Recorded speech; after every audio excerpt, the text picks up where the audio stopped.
The Mavericks beat down the New York Knicks at the American Airlines Center for their 6th win in the last 7 games. How they got it done, we'll talk about it all here on the Dallas Mavericks postgame show. Here we go.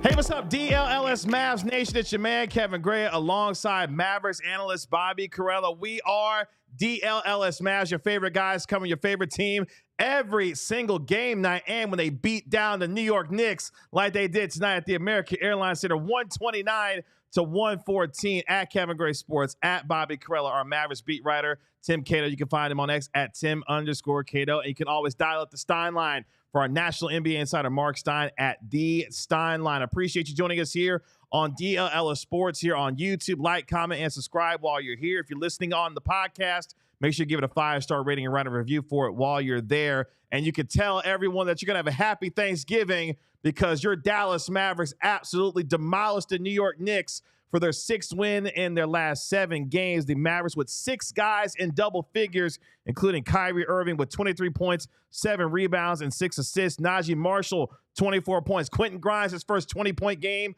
of the season with 21 points as well. Spencer Dinwiddie, or call him Winwitty, if you will. He had 21 in tonight's game. And P.J. Washington, damn it, had his 4th straight double-double, 19 points, 10 rebounds, 7 assists, and 2 blocks, Bobby Carella, and what was a fantastic night for the Dallas Mavericks at home. Another team win 2 games in a row where at least 4 players have scored 20 points tonight. PJ only got to 19. He choked. He could have made it 5, but he'll have to settle for 19 points.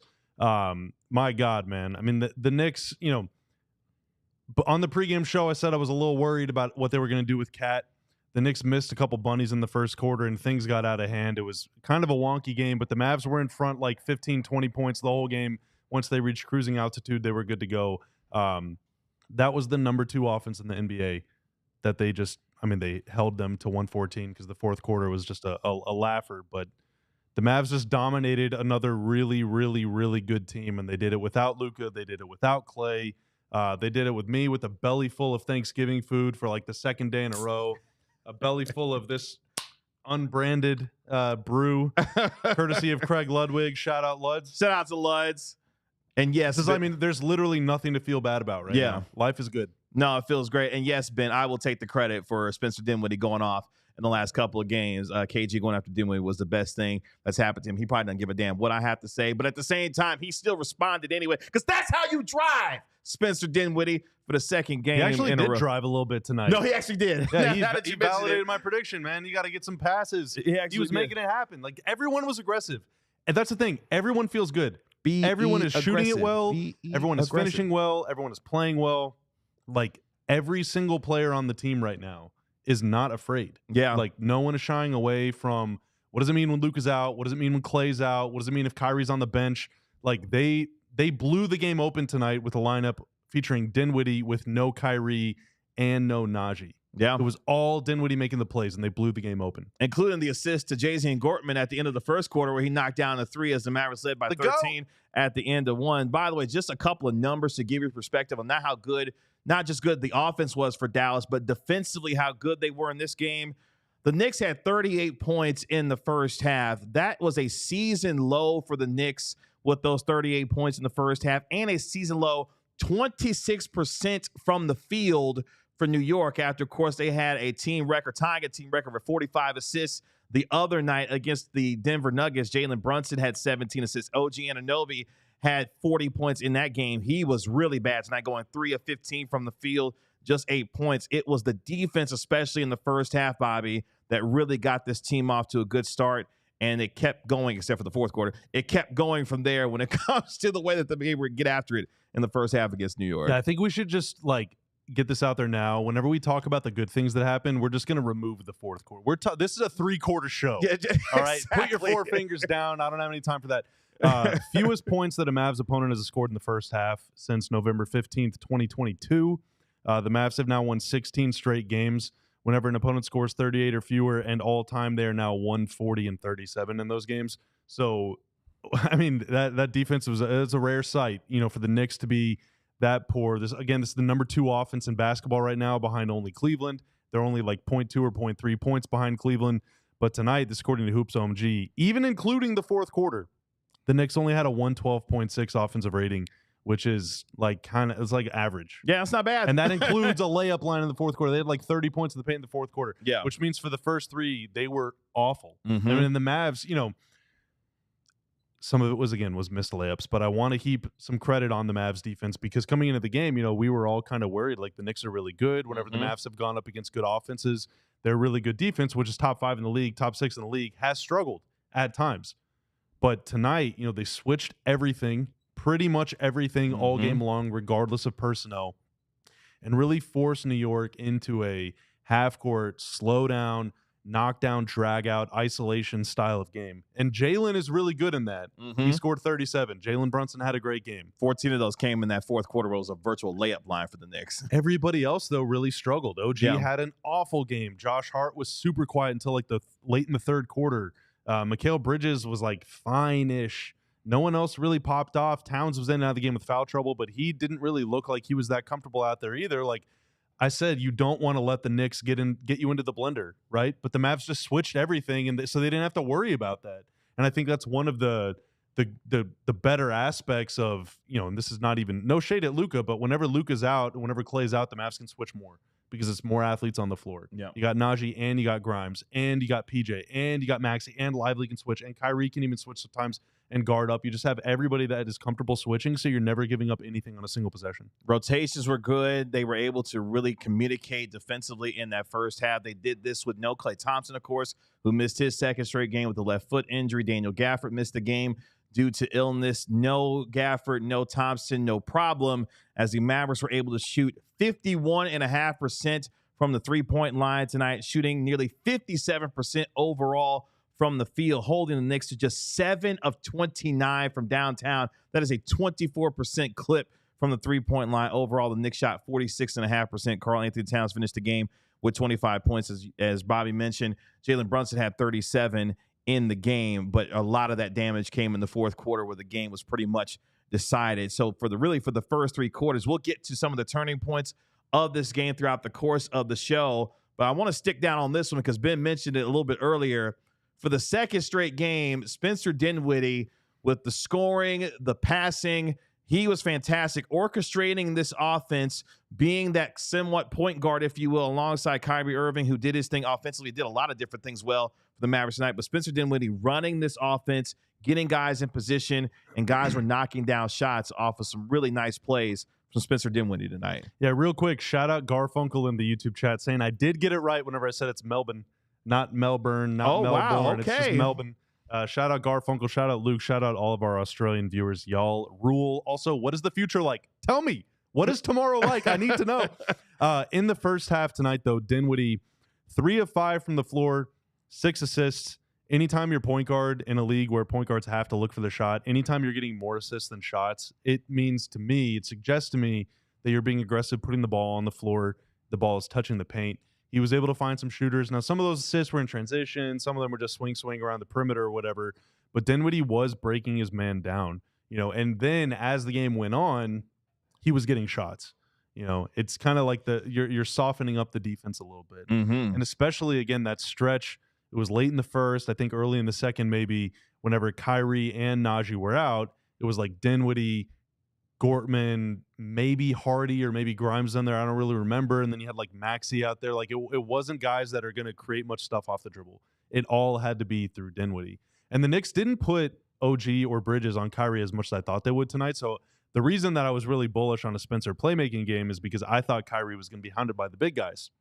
those big guys guarded the Mavs big guys. Yeah. Kyrie was being chased around by Josh Hart all night, who was still a nuisance.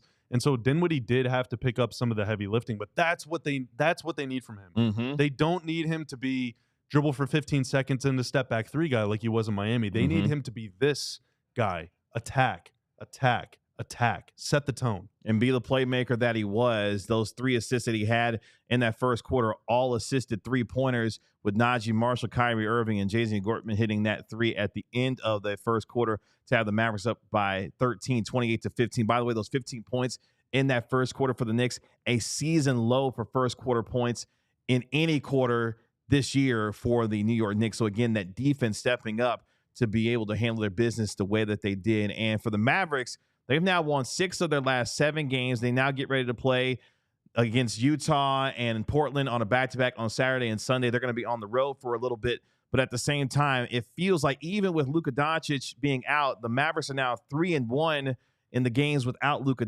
so far. This team finding its footing. And again, another spectacular night. I see y'all in the chat already. Make sure you hit the like button while you're here watching us here live on Dlls Mavs on the postgame show. Naji Marshall continuing to play extremely well for this team. He has settled in and become extremely comfortable in his role. Another 20-point game for Naji Marshall. The knife, Marc Stein, continuing to put his stamp on this team and his role so far with the Mavericks. I almost want to hold off on Naji talk until Mark comes on, because Mark is becoming like the preeminent Naji Marshall fan. Yes. Like, as much as we love Naji, and trust me, we love Naji Marshall, our love for him is dwarfed by Marc Stein. I want to respect Mark so much. Yes. But again, Luke is out. You need guys to step up. And Naji, who careered in that game, was it against the Nuggets? Who did he have his career high? The 26 against the Nuggets. Yeah. The reason that I'm having a hard time remembering who it was against is because he's not scored at least 20 points 4 straight games. 6 straight games he's been in double figures. He has not shot below 50% in any of those 6 games. The dude is playing the best basketball of his career right now. And we were talking during the game because, in New Orleans, like, he would have like some double figure games every now and then, but he was kind of just a guy, and last year his big step forward was knocking down corner threes. But in New Orleans, for as much as Zion was in and out of the lineup last year, he did play a lot of minutes. Naji's constantly sharing the floor with Zion, Brandon Ingram, even CJ McCollum to a degree. These are guys that need the ball in their hands, that operate in the mid-range, that operate in a lot of those gap areas that Naji has flourished in Dallas, because Dallas just spaces the floor differently. They have more shooting. Their playmaking comes from the guard position, not from the wing position, guys like Ingram and Zion. And so Naji is able to occupy a lot of those spaces. So he's just being much more featured here, and he's delivering. Now, is he going to average 18 a game this year? It would be sick. It would be great. I don't know that he will, but it's important. Like, I want to put this picture in the frame here. So remember when the Mavs had the 5-game homestand? That was from October 31st to November 8th. That November 8th game against Phoenix was the last time that the Mavs played a game in the same city 2 days in a row, and it will be the last time until they play 2 games in the same city until December 21st.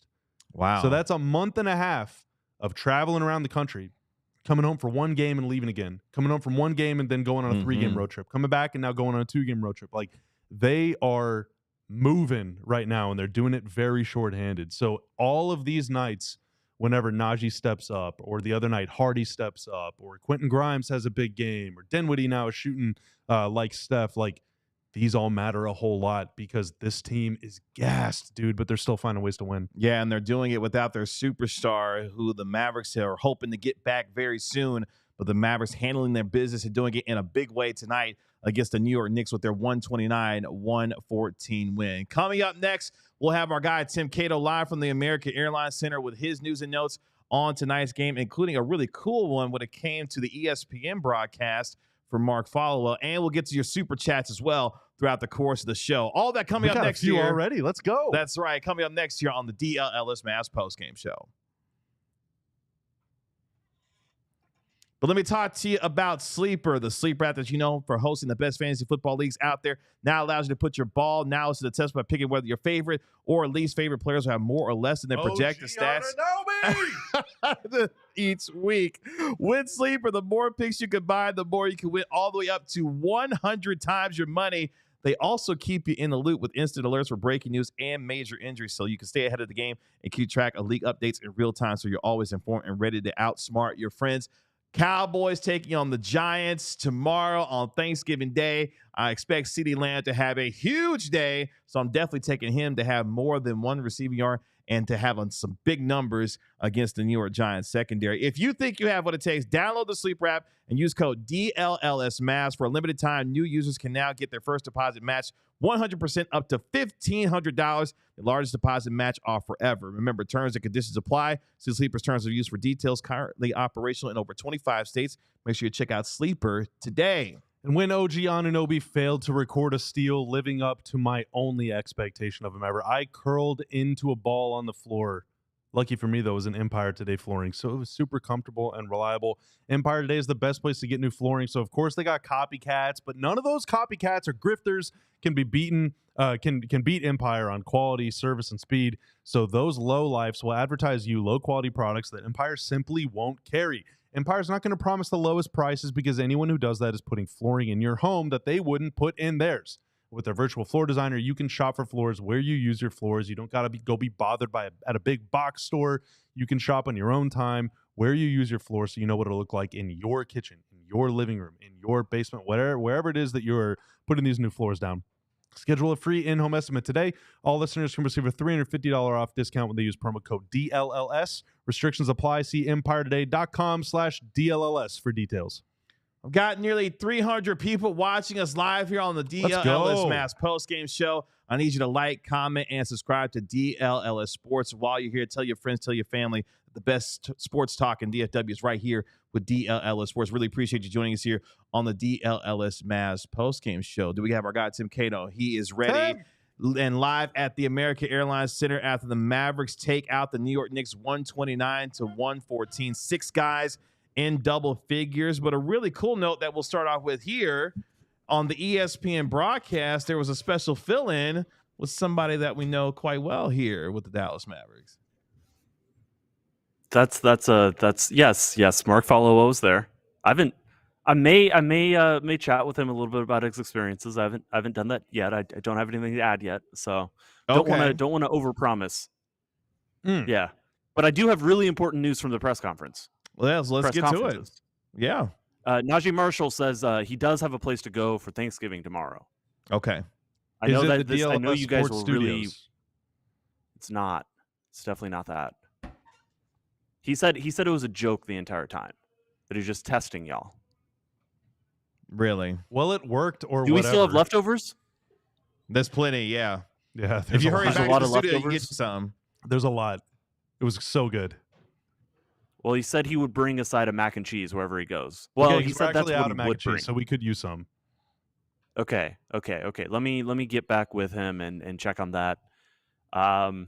Yeah, that was the main thing he said. I guess we asked him basketball questions too. He talked about he said the floater was a shot that he really developed in college, which looks like a shot he's been shooting since he was like 2. I swear that thing doesn't miss. Honestly, he missed like 2 tonight, but he might stay like a 60% like shooter on those shots for all I know. Because right now, I want to say he was like 3 or 5 again tonight. So great player. Jason Kidd that his minutes do need to come down some, and he talked about I guess the big thing that I asked him about is looking at his first 6 games and then looking at every game beyond that. So Jason Kidd talked about how Naji's minutes are just going to come down just naturally once Luka and everybody's healthy, but he still wants him and Quentin Grimes and everybody, but he said this also about Naji. He wants them to maintain the aggressiveness when they're out there, even when Luka's out there, even when, obviously he's paired well with Kyrie during this stretch. Oh yeah, we still have food you're eating. So yeah, clearly we have leftovers. Yeah, we're fine here. Yeah, we're good to go. But what Naji said is that he did feel differently those first 6 games, and there was a little bit of just a little bit of deference and a little bit of fitting in, figuring out, and he feels like this is who he is now. This is the player that he's gonna be for the Mavericks, and it just took about 6 games to figure that out. He talked very glowingly about Luka, said that's his dog, that's his brother. He loves that guy. I did ask if that's where he's going for Thanksgiving. And look, if Luka invited him over, would have been hard to compete with that. But he said he might just pop into every teammate's house for a little bit. Tim, is this stretch without Luka? Because on the pregame show you said it'll be sometime soon. He was getting a workout in before the game. So whether it's on this weekend's road trip, it's back-to-back, or when they come back home against Memphis next Tuesday, is this stretch where they've all just kind of had to figure it out without him, including some of the new guys who are now both, in Grimes and Naji both playing really well? Are we going to look back on this as the time whenever they kind of realize their powers, and maybe the whole tenor of the, not to be too grand here, but the whole tenor of the season changes because everyone had to wake up? They couldn't just lean on Luka? I think that's very possible. I also think that Luka may come back as the version of himself that we're used to seeing. How do they combine that with Luka? How does Luka fit into this with the way things are going right now? I mean, I think Luka fits fine. I don't think the team has looked that bad with Luka. I think Luka hadn't quite been himself. I don't think that the way the team is playing is drastically different. I know that there's a little bit of chatter, or at least national chatter, that the team is playing differently because Luka isn't on the court. I don't think that's what's happening. I think that the team was playing fine with Luka, and Luka himself was adapting and adjusting to the style of this team, but also just wasn't quite himself. I think if you get not even the best version of Luka, which is going to happen at some point this season, but you just get a better version of Luka coming up here real soon when he's back from injury, and you get the way that he was playing with everybody else around him on the court, with the way that they were adjusting the style and adjusting to the players. Luka's usage rate has been lower. That has been a very obvious thing. He is touching the ball a little bit less, and I don't think any of that is an issue inherently. I think the only thing is that Luka needs to make a few more shots, needs to be a little bit more dialed in at all times. His defense has come and gone. It's been good at times, and at other times it's needed to be a little bit better. This is about Luka just being more of the player that we expect him to be and fitting into the rest of the team, and then all of it is going to click. I don't see any reason why Luka would disrupt that. Yes, there's going to be a few adjustments, I'm sure. I'm sure there will be some adjustments. And I'm sure Luka's going to be better as well. We've said this the entire time, even as we've offered some criticism in his direction. We've always believed that he is, of course, going to get back to the player that we're accustomed to him being. I just think that all of these things need to come together as one, and that's why I was optimistic on the pregame show about Dallas, already getting their slow start out of the way right now, and that's why I still feel this way, and that's why this game makes me feel even better. The role players are running ragged. The minutes do need to go down. Kyrie is exhausted every fourth quarter. This team needs Luka. There's no question about that. Fourth quarter was tough. The stretch, yeah. They didn't get outscored by it, but they closed the first quarter with Gortman and Jaden Hardy and Spencer Dinwiddie. That was the trio to close out the first quarter to try to get some offense. And as much as probably you should stagger Naji and Kyrie for as long as Luka is out. There's going to be rough moments in every single game that you don't have Luka, and getting Luka back and back to the player, back, not back to a great player, back to one of the best players alive, arguably the best player alive. That's what the team needs. And I'm sure that's going to happen. And I'm not worried about them adjusting to him or him adjusting to them. I think all of that will be fine. The Mavericks now 3-1 without Luka as he continues to miss games, obviously with the wrist injury, but other guys continue to step up. And one of those guys who had 21 points and 9 assists tonight was Spencer Dinwiddie for the second game in a row, 9 points in the third quarter, steadying this team with his shot making and his passing. Dinwiddie playing really well and starting to come into the kind of player that we thought he would come here and be, and he's starting to play like that over these last few games. Another big night for him as he helps the Mavericks get the win. I asked Jason Kidd about that as well, and he said that he thought Spencer stepped in and played, did a great job in, tonight and in the game versus Atlanta and in the game against Miami. He also mentioned at one point that podcasters, can say what they want. So who knows which one he was talking about? It's hard to say for sure. Did he really say that? Yeah, he did. Oh my God. Said something about podcasts. We're famous. You're famous. We don't know if he was talking God. about our podcast. This isn't my old days when I had a podcast called The Only Mavericks Podcast, and it was named that because it was the Only Mavericks Podcast. There's a lot of Mavericks podcasts. He could have been talking about any of them. No, but he didn't mention podcasts. He's talking about this one. Tim, let me stop you right there. Maybe he is. He's talking about this one. Okay? I'm just going to say it. He's talking about this one. What did we say?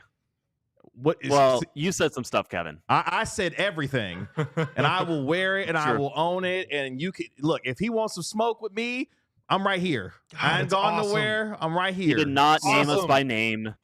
There is no evidence that he was talking specifically about our podcast. In fact, often he says podcast or media, and he talks to a broad collective. I would imagine that if he is referring to the media at large, then yes, maybe he saw a clip or a quote from things that we said.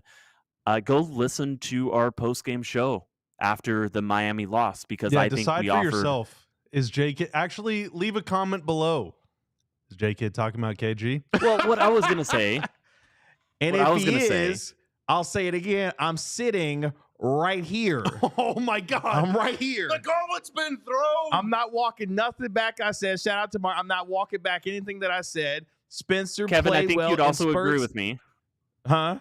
But I think you would also agree with me that just a clip of what you said is not indicative of the entire context nuance of a much broader conversation we had. Sure. You're like your side of it, plus my side of it, plus Marc Stein's side of it, I think is symbolic of what we really tried to express about that. And all three of them had a lot of validity. And shout out to you, Hopeful. So I appreciate you watching us as we are broadcasting here on the Dlls Mavs Postgame Show. I like you and I love you, and I appreciate you watching. But at the same time, Happy Thanksgiving, pal. Happy Thanksgiving, my guy. But at the same time, look, the criticism for Spencer was warranted in that game. I know from a playmaking standpoint, he did some really nice things in that game against Miami, but he wasn't shooting the ball well. You give him a lot of credit. He has bounced back in a really good way, knocking down threes, making plays for his teammates, and playing with some efficiency and clarity on that side of the ball that allows his team to be that much better. So I appreciate Spencer making me eat my words over the last couple of games, because he has been fantastic for this team, and I take nothing away from the way that he has played to really help this team be in the position that they are without Lukadoncic, because they're going to need that kind of play for him when Luka is not able to play or when Kyrie's not able to play. So I'm happy that Spencer's playing the way that he is. It's awesome for him. I'm glad that he's doing that. All of the interviews were rapid fire. I didn't get a chance to transcribe that exact quote. Unfortunately, I was just looking on Twitter to see if I could find the exact way he said it. But yeah, it's very silly. We're obviously not making this about a negative thing about Spencer Dinwiddie, who had some of look, sometimes a player just makes a bunch of shots, like a bunch of shots that are normal for them, and they're like, oh, he's on a heater. Oh my goodness. I don't think he had a single open shot that he made the entire game, and he finished, 8 of 11? That was a crazy shot-making night. Yeah. Yeah. And I do think that sometimes he's going to oscillate a little bit back and forth between the best version and the worst version. That's maybe more who he is at this point as a player, but that's fine if he is stepping in and getting the team wins when Spencer when Kyrie or Luka are out. So makes sense. It does make sense. He is justifying the reason he's the last man on the roster. Any other takeaways from you from the American Airlines Center before we let you go this evening? Maxi was so important to that amazing first half. That was the best. That was some of the best defense I've seen him play in a long time. Maybe not a long time, but this season. I thought that he carried over and didn't score, I don't think. I'm checking again. Yeah, no, one free throw. But I thought Maxi was really good in the first half. I thought the defense overall was flying around, really effective. Anything else I think I have to add is probably stuff you guys already covered. Quentin Grimes was good. Kyrie was good when they needed him. To win this game without Kyrie being, supernova. Kevin, you said before the show that, he was, okay, this time he really is going to need 40. And yet again, Dallas found a way to win even more convincingly. And they did it without supernova Kyrie.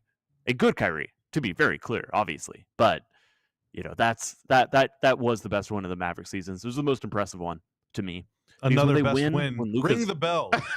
We need to reclaim the bell. There we go. No, Tim, am I writing the post game? No, that's not our thing. Am I writing the post game? Are you what? Am I writing the post game? Yes. Okay. All right. Yeah. I need to make this a quick post game show. Okay. Okay. Well, I can get out of here, but most impressive win of the season to me, because when Luka and the team is fully healthy, I kind of expect they can beat everybody. When the team is limited like this and they're facing a red hot New York Knicks team and they go and beat them convincingly in a game that was never really that close, yeah, that's the best one of the season to me. It's not even close. Well, Tim, maybe it's close, but it's yeah. All right. Tim, we appreciate you reporting. All right, I'll get out of here. Have a happy Thanksgiving, and we'll talk to you later on this weekend, man. Appreciate you. Bye, Tim.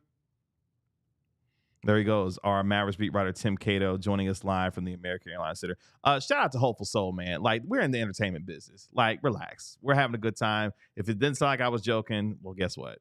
I was. It's fine. We're having a good time here. But also, Kevin Gray. I've seen Kevin Gray fight people. But also, and he's won every time. While I am joking, also, I'm kind of not. I'm right here. Just saying. But I appreciate you, Hopeful. So I appreciate your fervor. I appreciate your passion. We appreciate all of you in here joining us for the DLS. There's more than 300 people watching. Let's go. On the night before all Thanksgiving. We really appreciate this team is cooking. And y'all cooking in the chat. We're going to get to your super chats coming up here in the next segment as well. Plus, our NBA insider, Marc Stein, will be joining us live from the American Airlines Center a little bit later on in the show. But coming up next here on the DLS Mavs postgame show. Oh, what happened? Never mind. Oh. We're gonna talk some turning points in this game, the moments and plays in this game that define how the Mavericks were able to beat down New York tonight at the American Airlines Center. All that and more coming up next year on the DLS Mavs postgame show. The Mavs shot better than 51% from three in this game. My God, they were hot, hotter than the surface of the sun. And while you should never look at the sun directly, please don't. If it is sunny outside, one thing you can do to protect your eyes is wear shady rays, and you're going to look stylish while you do it. Get ready for sunny season with quality shades built to last from our friends at Shady Rays, where they have you covered with premium polarized shades that won't break the bank. More than 300,000 people have rated them 5 stars. They got durable frames, crystal clear optics, making them the perfect choice for all outdoor adventures. They have hundreds of options to choose from, so you're bound to find the perfect pair to match your style. They probably even have a style in your favorite team's colors, or in your team's favorite colors. Either way, if those things go missing or they take a hit, you break them because you're a clumsy bum like me, hey, don't worry. They have the most insane protection in all of eyewear. Every pair is backed by lost or broken replacements too. Exclusively for our listeners, Shady Rays is giving out their best deal of the season. Head to shadyrays.com and use code DLLS for 35% off polarized sunglasses. Try for yourself the shades rated 5 stars by over 300,000 people. Again, promo code DLLS. It's game time here on the DLS Mavs podcast. If you love going to concerts, basketball games, football games, hockey games, you got to make sure you purchase your tickets with Game Time. With Game Time, you got Game Time picks curated to make it easier to save more on sporting events, concerts, comedy shows, theater as well. All-in pricing that shows you the total upfront price with no surprise fees at checkout. Panoramic seat views as well, so you can see where you're going to be sitting in the app before you purchase your ticket. I use this app to be able to purchase my tickets to go to WrestleMania in April at Allegiant Stadium, and I was able to see exactly we're going to be watching my tribal chief, Roman Reigns, do his thing at WrestleMania. Lowest price guarantees as well, or Game Time will credit you 110% of the difference. So make sure you take the guesswork out of buying your tickets with Game Time. Download the Game Time app, create an account, use code DLLS for $20 off your first purchase. Remember, terms apply. Again, create an account and redeem code DLLS for $20 off. Download Game Time today. Gentlemen, what time is it? Game time? Huh. Oh. Where's Kat when you need her? Can I, before we read super chats, can I talk a little bit more about what Tim was saying about Maxi? For sure. So, okay. Before the game, I said, if it were me, I would switch the Brunson-Cat pick and roll. But what that oftentimes means in the Mavs case is that you're going to end up with like Grimes or Kyrie on Cat off a switch, which is really spooky. Yeah. All right. Because Cat is tall enough to shoot right over them, strong enough to seal him in the paint, just roll to the rim, and also talented enough with the ball in his hands to put the ball on the floor, make something happen against them. So dangerous proposition. But what the Mavs were doing in those situations when Maxi was on the floor is they would have Maxi on somebody else. Whether Maxi was playing 4 or 5, Maxi would be on somebody else, which is another thing we talked about. Sometimes you'll have your 5 on Hart or a non-shooter, and then you'll put a 4 on Cat or a 3 on Cat or something and switch those.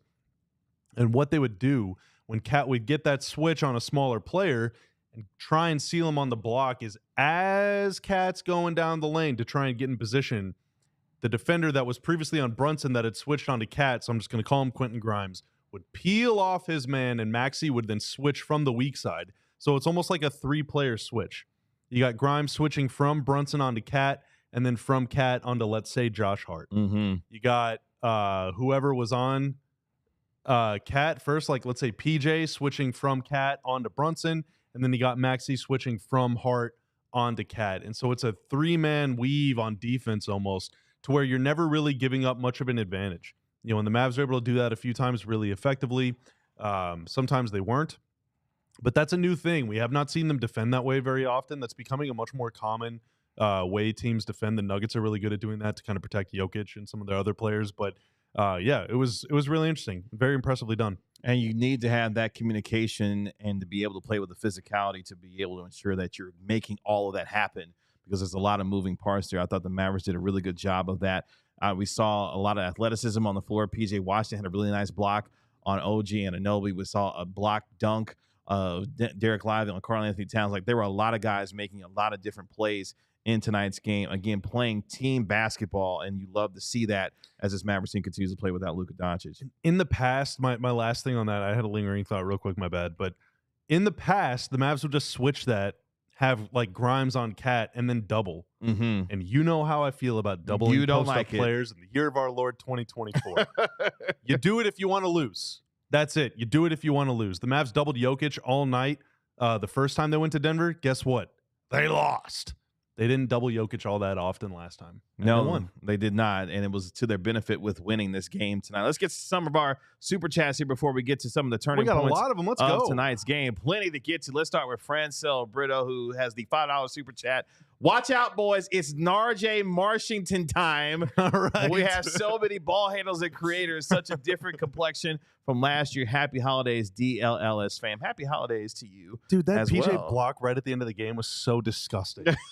He bent it up on the glass. And yes. he's come out, he like out of nowhere to block. That was on Cat, but he's had a few of those in fourth quarters.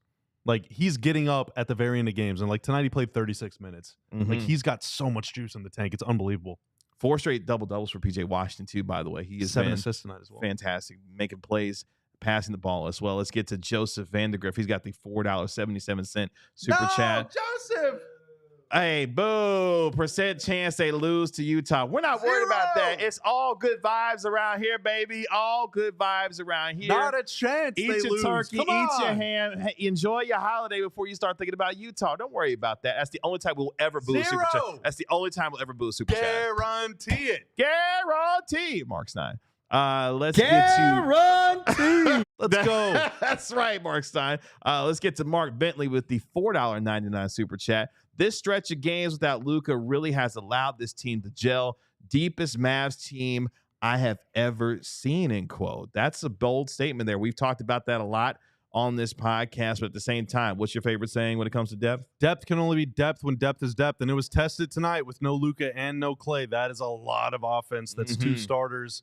That's 2 guys that attract a lot of attention in their own way. Klay's getting face guarded. Luka's getting double teamed all the time. You remove both of those guys from the equation, there's a lot less space for everyone to work with. So that's why Dinwiddie's aggression was so important.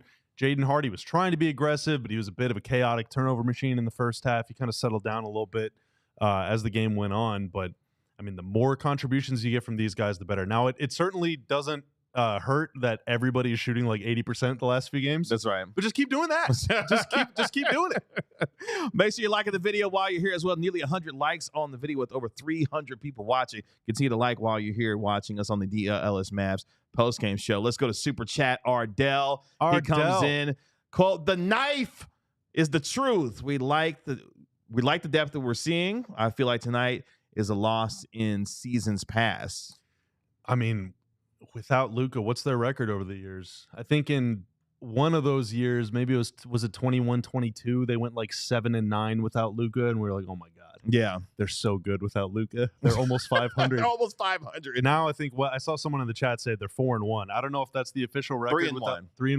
3-1. Okay, I mean, odds are, yeah, it probably is a loss in years past. I don't know. Yeah, but this team collectively playing together. Everyone, what I love about it is that everyone's playing their role. No one's trying to get outside of themselves. They're doing exactly what their job needs to be, and they're working together from a team perspective to be able to get it done. Let's go back to Super Chat. Ardell, he's got another one. Dropping in all the cash tonight with a $2.02 Super Chat.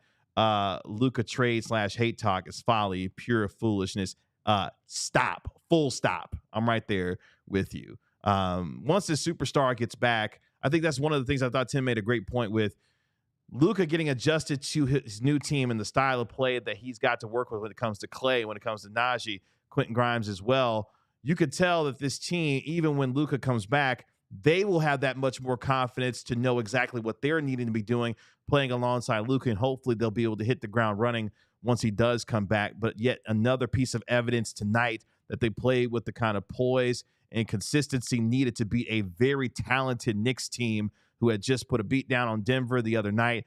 Defensively, they were able to get after in this game and really prove to themselves that, hey, defensively, we can handle ourselves like it's a talented offensive team. This is a bit of an S post, and I'm just stirring the pot here, but you can always get more for a superstar in the offseason than you can in the season. Just keep that in mind. All right, Bobby. Let's go to shout out to GM Ben. KG is my tribal tree. Let's go. I love you, my GM Ben. He knows that reference very well. Appreciate you, Ben. Let's go to our last super chat. How do you say this? I want them to say this for me. It's me, Mario. Oh, it's me, Mario. Oh, got it. Okay, all right, Non-problematically. I'm just trying to intimidate. I'm just trying to yeah. That's imitate good. Yeah.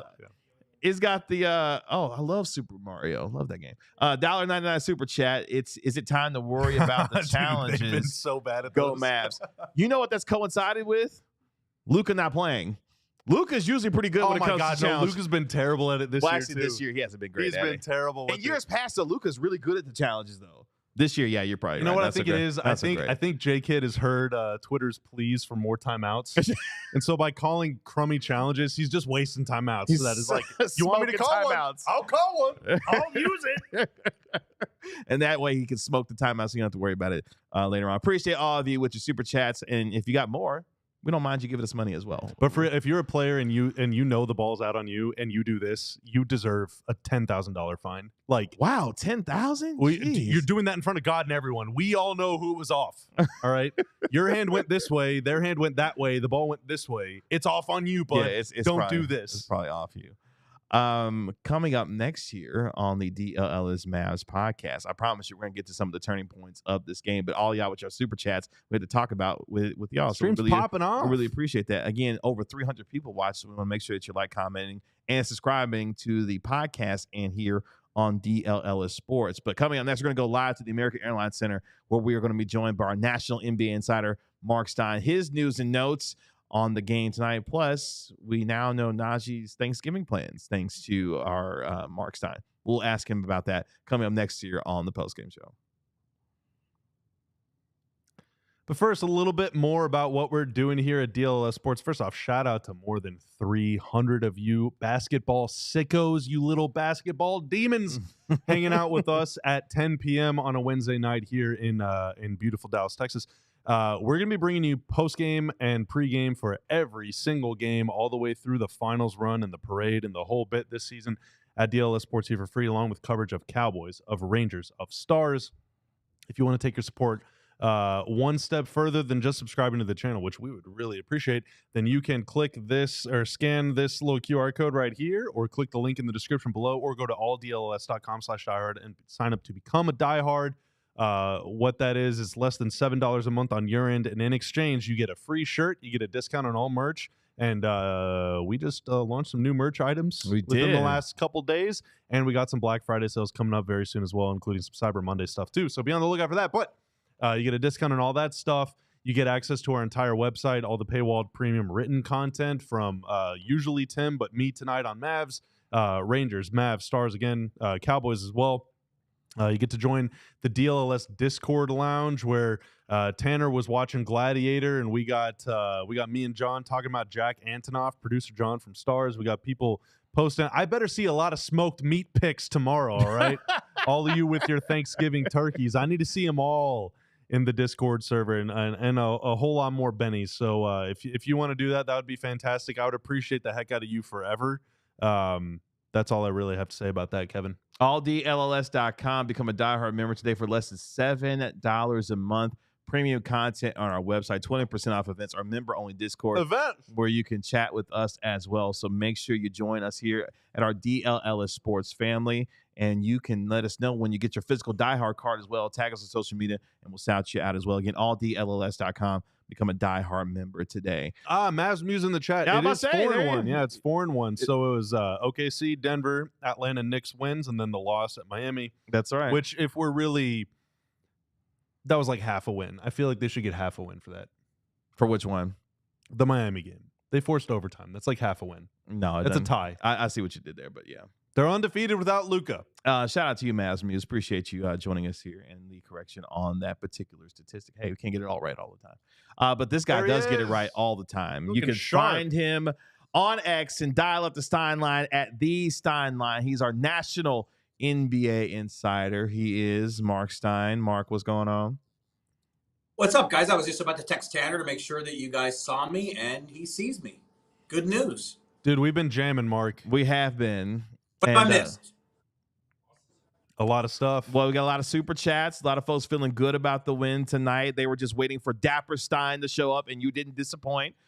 We saw you quite a bit on television tonight with the ESPN broadcast. So shout out to you. Shout out to Victoria as well.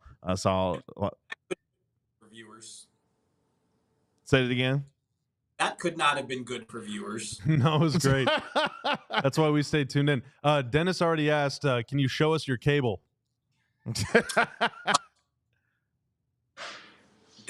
No, because it is plugged into the phone that I am speaking to you on. So. Of course it is. Of course it is. Okay. By the way, speaking of the broadcast real quick, shout out to Mark Followill, who filled in tonight on the ESPN broadcast alongside Indiana Fever coach Stephanie White, who does, of course, broadcasting for ESPN as well. So it was really cool to hear Mark Followill on the ESPN broadcast as he called the Knicks in Mavericks game tonight. Great moment for him.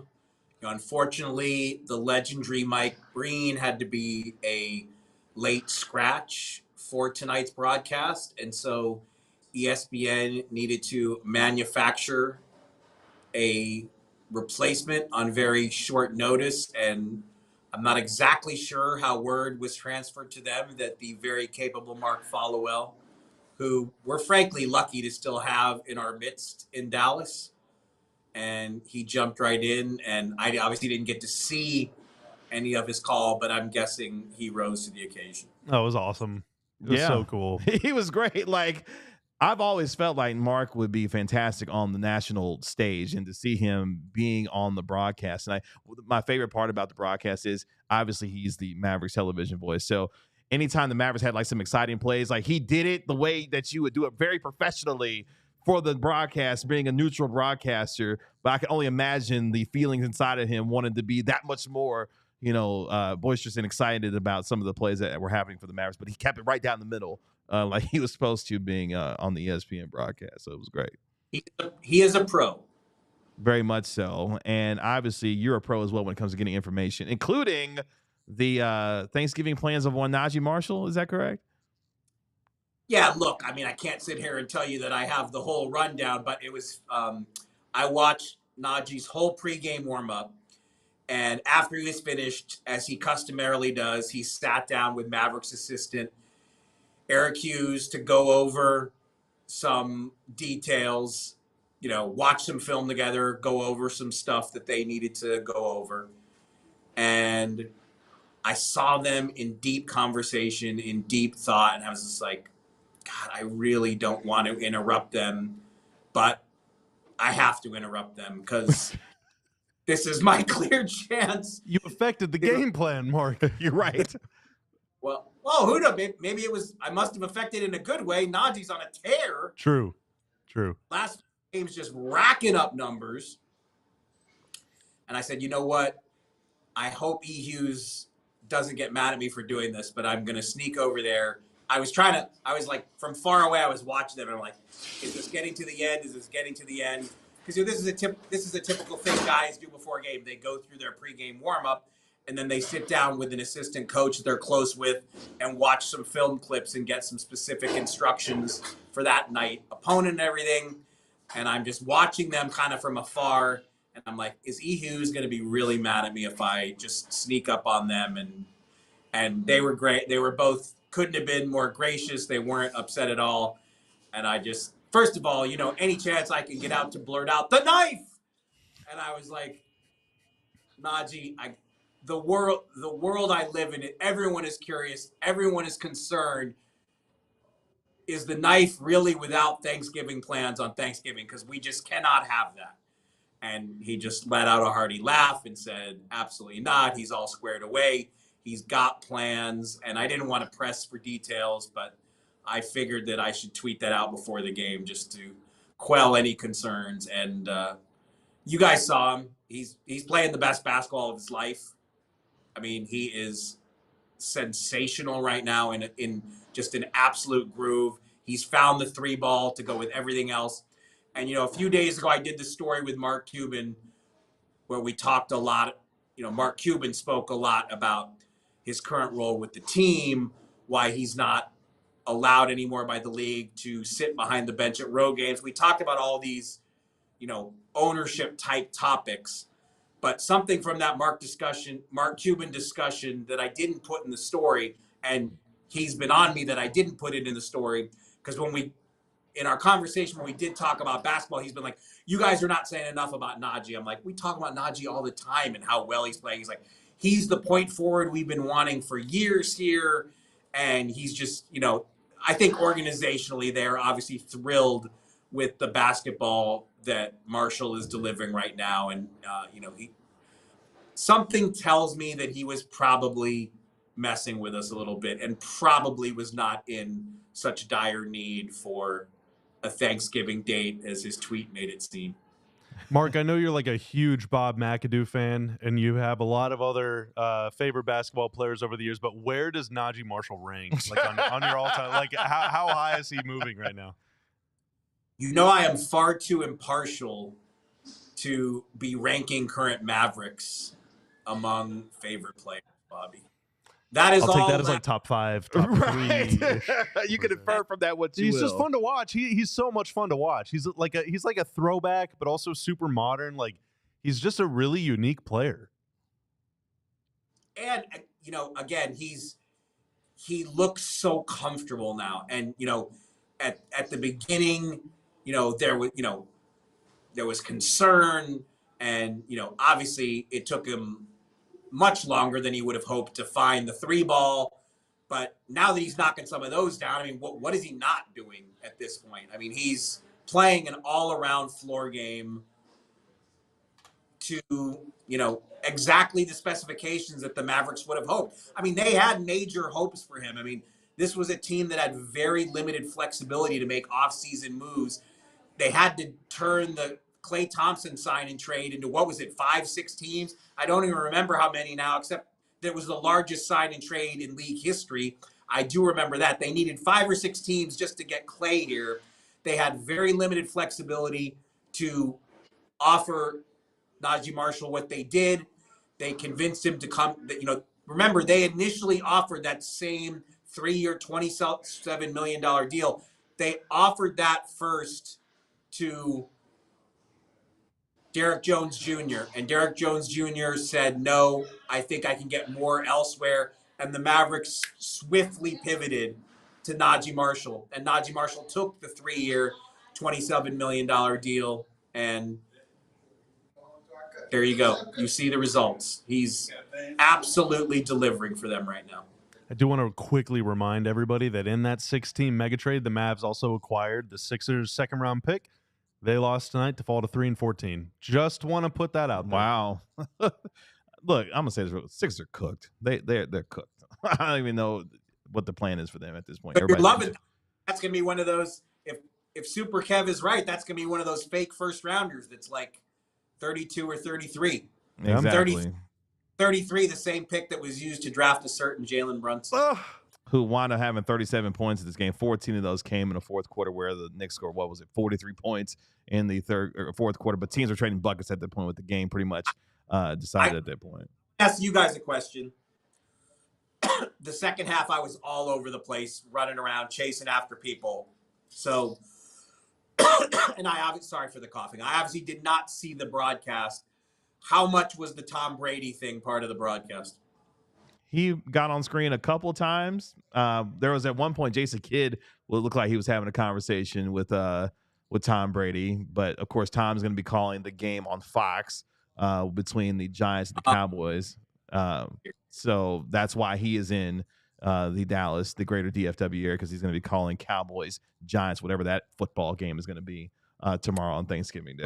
I can share this little bit. I mean, I wasn't close enough to hear that conversation. I was fairly close to it. I couldn't hear it in real time, but I'm told that there was some definite reminiscing in that brief conversation because, both Tom Brady and Jason Kidd were high school stars in the same vicinity. So the way it was relayed to me is Tom Brady as a high schooler was very aware of the legend of Jason Kidd, the basketball player. So they already have some common ground. Speaking of high school stars in California, I need to talk about one real quick that's missed the last couple of games with a foot injury. Should I be concerned about Klay Thompson in this plantar fascia injury that he's dealing with now? I've only had the chance to check on it a little. I don't want to act like I have a great handle on it because I truthfully need to do more reporting on it. But I think my answer probably should just be, if I said don't be concerned, would you listen? You would probably be concerned anyway. I don't know. I would feel better you. if it came from you and you said not to be concerned about it. That's for sure. I would feel a little bit better about it. What you don't see is my fingers were crossed under the table whenever I said that. I wholeheartedly apologize. Tonight there was too much going on. There was a certain 7-foot German with a statue in the building tonight. I had to go track him down too. So, I was not able, and there were a lot of people to see within the Knicks traveling party. I had Cato heckling, as Cato was on his way to his segment with you guys, he was heckling me that you always want to gossip. It's not gossip, Tim. I'm actually trying to see people I don't get to see that often and talk to people and find out what's going on in the league. So there were a lot of people from the Knicks to see, a lot of people to chase after tonight. And I just put my hand up and I apologize because I don't have the detailed Klay Thompson update for you that I should have. And I will rectify that by the next time I'm on the Dlls Mavs show. It'll be Saturday night whenever they return back to the worst place on earth. The Utah Jazz basketball arena. I forget what it's called. Win in that game that will make you forget about the first one. We pulled out the Stein guarantee drop for that. We did. We're guaranteeing it. They're winning that game. Is that me? That is you. That's you. By the way, if you haven't checked, Didn't know Tanner recorded that and saved that. yes, he definitely recorded that. For sure.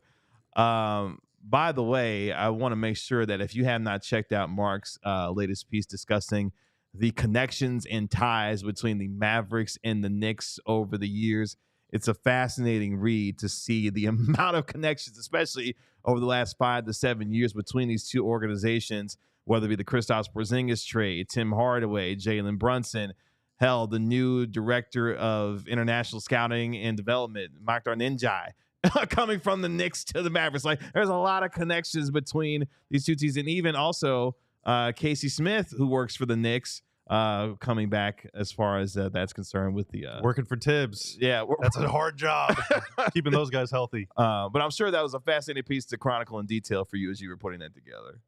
I mean, it's crazy how many connections there have been over the last 5 years. These two teams, these two front offices are so intertwined. And if we're focusing on the last 5 years, obviously that starts with the Porzingis trade. And don't forget, the Porzingis trade, it only was officially completed in this past draft. The Mavs had to send their 2024 first-round pick to the Knicks, number 24 overall. Then the teams got together and did a trade in the second round where the Mavs used the Knicks' 51st pick to secure the draft rights to Melvin Ajinça.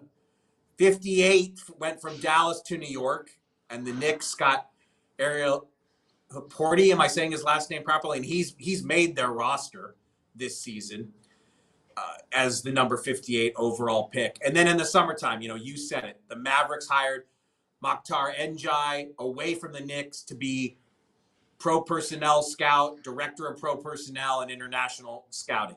The Knicks hired not only Casey Smith they gave him a vice president title. His whole title is eluding me now. Maybe Bobby can look that up and help me with that. They've hired Casey Smith and Heather Mao from the Mavs training staff to come in.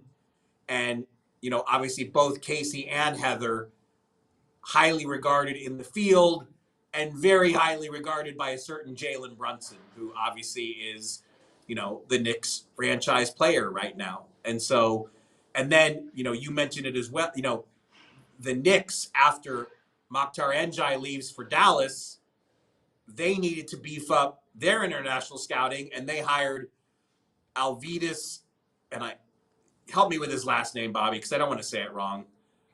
Padzradis, am I saying it right? It's Pazdrasis, I think, is how you would say it. I'm not sure. I haven't studied Lithuanian in a little bit. I'm a little rusty. References in Mavs circles, because that's a little bit easier to say. Casey Smith is the VP of sports medicine with the Knicks, and another person that held Heather Mao in very high regard is lukadoncic. No question. Luka was a big fan of both of them. So tonight, it was back to school night here with all these crisscrossing, ties and if you really study it, there's been this history between the Mavs and the Knicks. You go back to the 90s, and both Ro Blackman and Derek Harper were traded to the Knicks when the Mavericks were going through that miserable period in the 90s when they really were the worst team in the league and were moving on from their star backcourt duo. Both of those guys got traded to the Knicks. And, I could go on. There's been all kinds of ties, but these last 5 years, it's really been intense.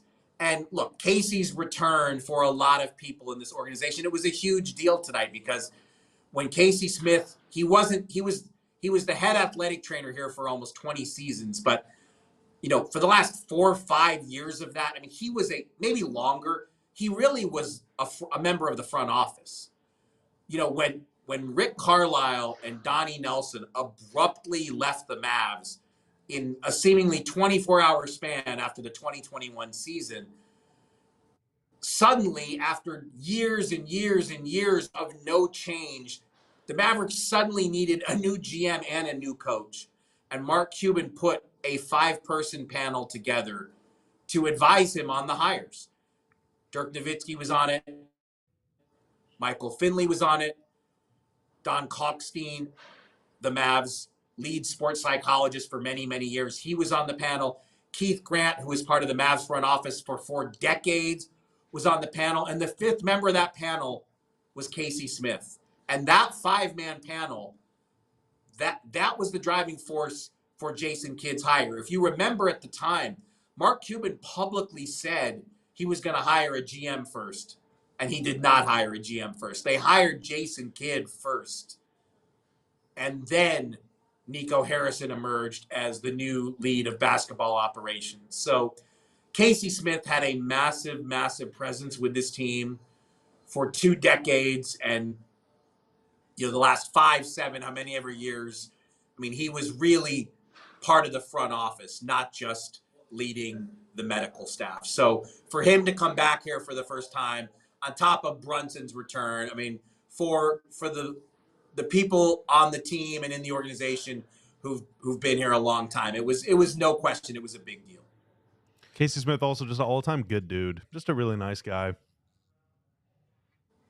Mark, he did a lot for this franchise and gave this franchise a lot of credibility with other players because he had a very long run with USA Basketball. He worked with both Klay Thompson and Kyrie Irving in his role as lead athletic trainer for USA Basketball. So when Kyrie Irving was traded to the Mavericks, there was a very familiar face in Casey Smith waiting for him to help him make that transition. One final stat before we say goodbye. The Mavs and the Knicks have made 10 trades all time. That is the most trades the Mavs have ever made with another franchise. Wow. That is from Basketball Reference. That stat this afternoon when I was writing that story. That's a great stat. You got to hit me up, man. Got to hit me up. That's from Basketball Reference. I'll send you the link. You can find it. It even gives you a list of every single trade. Please, it's great. Because I will use that and I will credit you in my Substack. Last thing before I let you guys go, give me the vibe in the chat room that I can't see. What did I miss tonight? Lots of super chats. The vibe has been immaculate as the Mavericks were able to get their 6th win in the last 7 games. And they're ready for Thanksgiving, ready to enjoy their turkey, ready to enjoy their Thanksgiving meal, knowing that the Mavericks secured a win before the holidays. So the vibes have been vibing. And apparently Jason Kidd made a reference to watching somebody's podcast or something of that nature during his post. Yeah, according to Tim Cato. So I was not in there, so I didn't see what he said.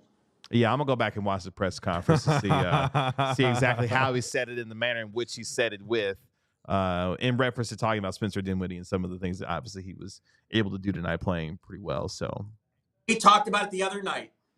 One of the best things about Spencer Dinwiddie is he clearly doesn't realize that he shot 0 for 9 from 3 in that one. He is going to keep taking them, and he's been making them. Shoot, and Spencer Dinwiddie did the same. Also, the chat real quick before we let you go as well. So, hey, say the ladies for them, because apparently you out here, stealing everything that's going on because of what you're looking like. Your dapper self has got the chat excited about what you got going on there. Oh, I will take every compliment I can muster. I have one last mustard. I will. Oh, nobody got that except me. Got it. All right, cool. One last question for you guys. Are you like 100% traditional Thanksgiving, or are you like me who desperately needs to go to a restaurant where I can have completely non-Thanksgiving fare? No, man. Let them people not cook for a day. Like, don't. I have a standing rule when it comes to Thanksgiving. Hey, man, cook your own food on that day. Everybody cook for everybody else every other day. Like, cook for yourself that day. Ow, I feel like the glasses are about to be lowered and I'm about to get No, man. Everybody needs a break from cooking. Those people from the restaurant need a break from cooking, too. We're going non-traditional for the first time ever in my family this year. My mom and I are going out for a nice lunch. And then on Friday, family's getting together. We're going to just hang out, maybe have some pie and some wine, and then go see a movie. I would have bet almost anything that you were a zillion percent traditional. So I am shocked that you're on my side of the fence on this. We have been traditional for the longest time, and it's grating on me. I think it would be cool. It's cool to try something new. I like new. Kev, we're good. You're not mad at me, Super Kev? Why would I ever be mad at you, Mark? Are you kidding me? I'm your teammate. Like, there will never be any ill will towards you at all, ever. I love you, Mark. I appreciate you, man. And we appreciate you. The folks in the chat appreciate you as well. Always terrific reporting. We appreciate you joining us here. Enjoy your holiday. We're going to see you on Saturday when Bobby watches the House of Horrors. That is the Delta Center, or whatever they call it these days, Vivid Arena, whatever the hell they call that. Saturday night, speak no evil. I'm not going to guarantee a win. I'm going to guarantee a rollicking Saturday night post-game show. It's just, I don't know why. I just feel it's going to be late and it's going to be wild. Guaranteed. Bye, Mark. Appreciate you. Bye, Mark. Everyone. All right, man. We'll talk to you Saturday. That is our National NBA Insider, Marc Stein. You can always dial up the Stein line at the Stein line. A couple last things before we get out of here. A couple turning points in this game that were really huge. The Mavericks started the first quarter, the first 9.5 minutes, outscoring the Knicks 23-7. That really set the tone in this game. Another one for me, Bobby, I'm sure you would agree too. The Mavericks went on what was a 16-2 run over a 4.5-minute span to take what was a 24-point lead. The Mavericks led by as many as 24 in this game after Kyrie Irving and Naji Marshall hit back-to-back three-pointers. And another one real quick, too. The Knicks had cut it to 13 at 73-60 with 5.5 minutes left. But Spencer Dinwiddie, yes, there's that name again, scored 6 straight points to ignite what was an 8-2 run to push the lead back to 19. And it felt like from that point on, it's like, okay, cool. Mavericks got this game in hand. The Knicks made their run. They played much better offensively in the second half, but the Mavericks were up to the task. And I thought collectively those 3 runs there that the Mavericks have, setting the tone from the beginning of the game and really carrying it out throughout the course of most of this game, allowed them to take out the Knicks in what was, I feel like, a statement win for this team, given what they are dealing with in terms of who's in, who's out, and the way that they've been able to play over the last several games now. And after this game, the Mavs are now tied for 4th in the NBA in offensive rating at 116.3. They are tied for 7th in the NBA in defensive rating, 110.2. And they're 7th in the NBA in net rating at 6.1. This is statistically a damn good team.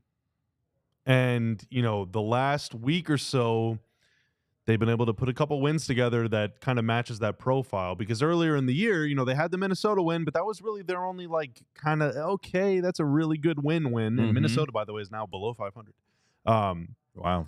But beating Denver at Denver with Jokic, beating the Knicks at home, both of those games, no Luka, one of those games, no Klay too. I mean, those are 2 big time wins. And, especially for the Knicks, which coming into the season, everyone kind of thought, all right, they're probably, this side of Boston, the best team in the East.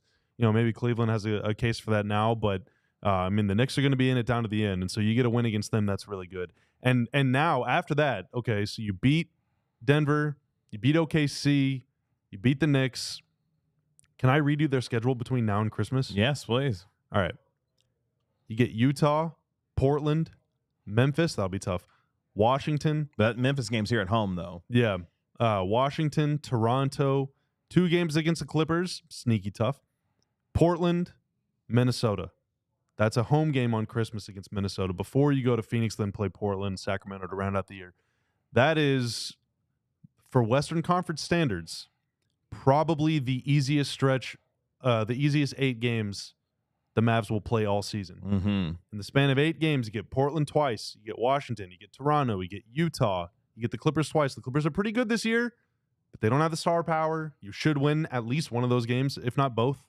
And then Minnesota at home, and Minnesota's not playing very well right now. They're below 500. The Wolves are below 500. Yeah. So that's a 9-game stretch, actually. And if you can, if you go 6-3, 7-2, heck, why not 8-1 or something? Yeah. All of a sudden, With Luka back in the fold as well. right now, the Mavs are 1 game out of 4th. All right. And the team that's currently in 4th place, Memphis, comes here next Tuesday. Dallas this could be the start of something, or it could not. Hopefully, it's not our fault either way. It's all the players. So blame them. But this could be the start of something. This could be the turning point of the season, not just the turning point of the game. And hopefully it is. You mentioned the Memphis game. Memphis right now has won 4 straight. They're 7-3 in their last 10. They're at 12-7 now, 4th in the Western Conference. Like you said, it's very tight right now.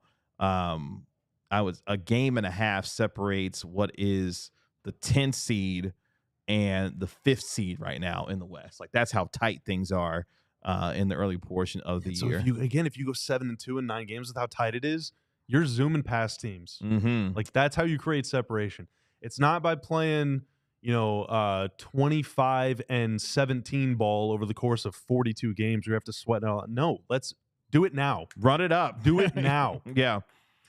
Mavericks get a big win tonight at the American Airlines Center as they are able to get what was a 129-114 win over the New York Knicks. Again, they've won now 6 of their last 7 games, now 11-8 on the season. 6 guys in double figures. Second game in a row with 4 guys with at least 20 points. That is thanks to Kyrie Irving, Naji Marshall, Quentin Grimes with his first 20-point game of the season with his 21, and Spencer Dinwiddie with another big night with 21 points as well. Shout out to P.J. Washington, his 4 straight double-double, 19 points, 10 rebounds, 7 assists, and 2 blocks. A complete and total domination of Jalen Brunson and the New York Knicks tonight. The Mavericks will be back on the floor on Saturday night when they visit Bobby's favorite place in America these days. Don't even effing say it. The Utah Jazz. No. That is where the Mavericks will play as they begin a stretch of what is 4 of their next 5 games on the road. Our pregame show here on Saturday will begin at 8 o'clock with tip-off at 8:30 p.m. It's a fake time to play a game, too. We are off on Thursday and Friday, so the next time you will hear from us when it comes to our pregame show and postgame show will be on Saturday, November 30th. Again, the pregame will begin at 8 p.m. with tip-off at 8:30. Our postgame show will be 15 minutes after that game is over with. Thank you all so much for joining us here on our show. Well over 300 people watching. Appreciate all the super chats as well. On your way out, make sure you like, comment, and subscribe to Dlls Sports here on YouTube. And another big thing, too, for us, if you could, like and download, I should say subscribe and download the podcast, the Dallas Mavericks podcast, wherever you get podcasts for free. Give it a 5-star rating. Write a review for it while you're there. Make that your first listen when it comes to this Mavericks team, when it comes to the Dallas Mavs podcast. Really appreciate all of you joining us here tonight. I should lift my mic more often. This is good posture. Oh, you I've feel been better? like hunched over for an hour. My feel back better? hurts. Well, we appreciate. Can I finish my pie now? Yes, you can finish Oh, your thank pie. God. Yeah, you can finish your pie. Hey, happy Thanksgiving, everybody. Hope you enjoy it. Whether, if you're with your family, if you're with your friends, if you're by yourself, hey, whatever it is, hope you have a great and safe and happy Thanksgiving. If you're going to go out shopping over the weekend or whatever, just be careful, be good, be smart, be generous with not only with your patience with other people, but specifically, man, your patience with retail workers, your patience with the people that are going to be helping you out, wait staff, your bartenders, people working at the movie theater, whatever. Like, everyone is going to be going through it this weekend. Just be good. Be good. Do something nice for someone. Treat them with respect. Hey, it's the season of giving, and just give some compliments. Spread some love. Spread some positivity. The Mavs are certainly doing that on the floor. Let's do it off it, too. Have a very safe and happy holiday as well, and we appreciate all of you joining us. Except for Utah. I hate you. For our national NBA insider, Marc Stein, our Mavericks beat writer, Tim Cato, that is Bobby Karell, our Mavs analyst, as he enjoys pie on the way out. I'm your host, Kevin Gray. Really appreciate you joining us here on the Dallas Mavs postgame show. Mavericks clobber the Knicks 129-114. We'll talk to you Saturday here on Dallas Mavs. Y'all be good. We'll talk to you later. Peace. We all silly like the mayor.